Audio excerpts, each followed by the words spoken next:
Micki Free. I'm calling for the very, very famous Mr. Gary Levin, baby. My man. This is Levin. It's Levin. Dude, how are you, man? How are you? Oh my God! I'm so glad to hear your voice. Dude, I've been following you, man, ever since, for my listeners, this is Gary Levin, one of my best buddies from Chicago when we were youngsters playing in some of the biggest bands in the Midwest, ladies and gentlemen. He's one Hey, of the, the yeah, one of the best guitar players. Smokehouse. Oh Remember yeah, of Smokehouse? course.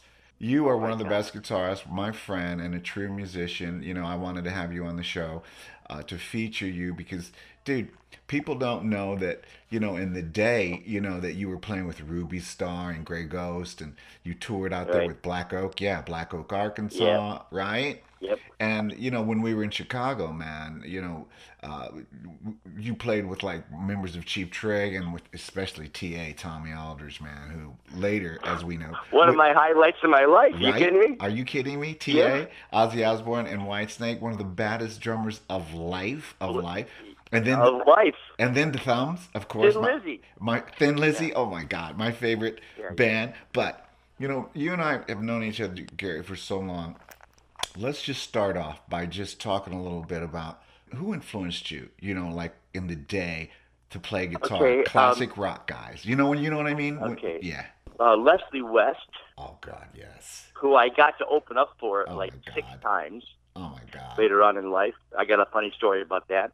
Anyways, Leslie West was one of my favorites, Mountain, because his beautiful singing guitar was like, Oh, he was one of my favorites. And of course, Yes, and Dixie Dregs, oh, those yes. guys were Yeah, always, yeah. but I think Leslie West is the melodic guitar that he had. He played that Les Paul Jr. When he played at Woodstock, man, that was it. When Mountain played at Woodstock, Gary, and he was just killing Leslie West and his tone. I don't know who got it from who, but Billy Gibbons from ZZ Top and Leslie West's tone is so close. You know what I mean? Yeah, Leslie West and Jimi Hendrix, of course. Jimi Hendrix Oh God. was was those were my two biggest influences of in guitar playing. And also, I don't know if you know this, but my first instrument was drums. I played drums, and Pete Comita played bass Oh my in the God. same band for 4 years through high school. Oh my God. That is so cool. Yeah, it was amazing. So, you know, But we got to tell Pete him, had a Pete. silver sparkle EKO bass. It was But you so got to funny. tell him, Pete Comita, our friend who played with you in that band, and then you guys went on to form the Thumbs, and then Pete went on to play with Cheap Trick as a bassist. So Yeah, yeah, yeah. yeah. So we gotta let him know who little Pee Wee is. Pete Comita. Yeah. Also, we had Beowulf. That's when I Yes. first met you. Yes. That's right. When you had Beowulf. That's That's when I right. first met you. We had Robert Blessis singing Yes. and Yes. Imre Stylis playing Oh my God. keyboards. He was so great I know it. from Hungary.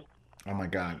Well, And people don't understand one thing that I want to make clear but that it was a hotbed of like some of the best musicians in the 70s in Chicago, man, and in the surrounding areas. You, Pete, Cheap Trick, Sticks, member. I mean, everybody was from there. REO it Speedwagon. was incredible. It was Yeah, incredible. That's where everybody came out of, and we all knew each other because of that scene there, Gary. Remember, we'd go to the train station and we would jam like crazy, and and yeah. and then we would hang. But your tone has always been one of my favorites. I got to tell you, as a guitar player, man, your tone has always been right where I like to be as well. Okay, well, let me tell you something. Right now, the best tone of my whole life. Oh my God, well, it's just incredible. you sent It only me. took me a lifetime to find it. Only Wow. one whole lifetime. Well, You you know what I sent me mean? your song "Still Got the Blues" for you, and I listened to it, man. It is really happening. Uh, It's so awesome, man. And you're singing and playing all the stuff on it, and it's just killer. I love yeah. that, man. And you, your style has just evolved differently because you could play everything. It was different when you were playing with Ruby Star and Grey Ghost, man. That was kind of like Southern rock. Would you call it that? Like, Yeah, it was that was an amazing time of my life. Of yeah, course, man. Ruby was gorgeous, and I played with her in a band called Ruby Jones Oh when wow. before Ruby Star and Grey Ghost.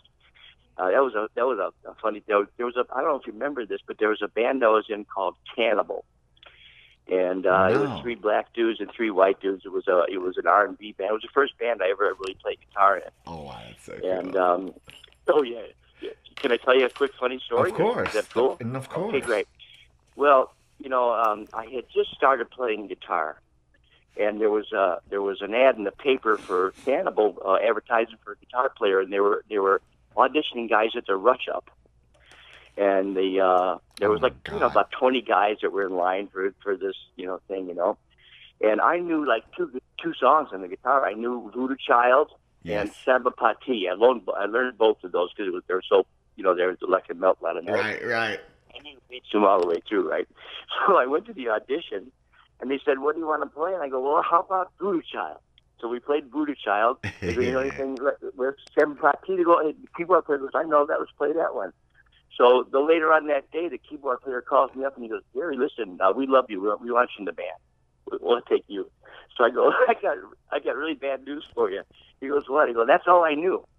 So the keyboard player says, "Get over here." And so he started showing me, and I went from nothing to playing 6 sets a night, 7 nights, 5 nights a week, and 7 on one night of the week. Oh my God! We played all R&B and some stuff like that. And that was how I learned. But then I met Ruby one day, and she was so cute. Of course, Yeah, she was a doll. She was a doll, right? Yeah, so God. Cannibal had finished their the set early, and Ruby was playing down the street in Wisconsin, so I took my guitar down and jammed with Ruby. Is this in Chicago? This was in Madison, Wisconsin. Madison, yeah. So, anyways, I took my guitar and jammed with her, and that night she threw her guitar player out and put me in the band. I quit Cannibal, and I'm on my way to Toledo, Ohio, and that's how I got with I in the first place. And I was playing in that band. That lasted for 3-4 months. Oh, I never even knew that. But you and Ruby, they were kind of tight, though. You were kind of tight with Ruby Stock, right? Hell yeah. Oh, yes. She was my girl for a while. That's right. So anyways, that's right. Well, anyway, so then that broke up, and I went back to Chicago, and I'm playing in more bands. And one day I turned on the TV set, and I was with this girl that I was engaged to, and I turned the TV set. I was on a Tuesday, and there's Ruby's face on California Jam. She got with Black Oak. Yes. And I'm going, oh my God, wow. She's made it. I was sick to my stomach. And so the whole next couple of days, I was going, oh my God. So I come home on a Friday. I'm living at my mom's house. My mom goes to the guy with a southern accent on the phone. And I get on the phone, and the guy goes, is this Gary Levin? I go, yep. Who's this? He goes, this is Jim Dandy. No way. I go, sure, of course it is. I'm Margaret Truman. Who the hell is this? Right. So anyway, so Ruby gets on the phone. She goes, Barely, Oh my God. I've been looking for. I told I need a guitar player down here. They were living in Arkansas with Black Oak and everything. She goes, and I told them, you're the guy for the gig. We already tried out a bunch of guys. And I had a date with my fiance that night. Oh my you know what I mean? God. So I said, can I come down on Monday? She goes, no, if you don't leave right now, we're going to take one of these other guys. We're going to our recording studio and do a demo for Capitol Records and stuff like that. You got to come down. We got to leave today. Oh my God. So I called my girl and I go, listen, I just got to go down and do some studio work for Black Oak, Arkansas. I'll be right back. I came back a few years later. Oh my God. Yeah, that's how that happened.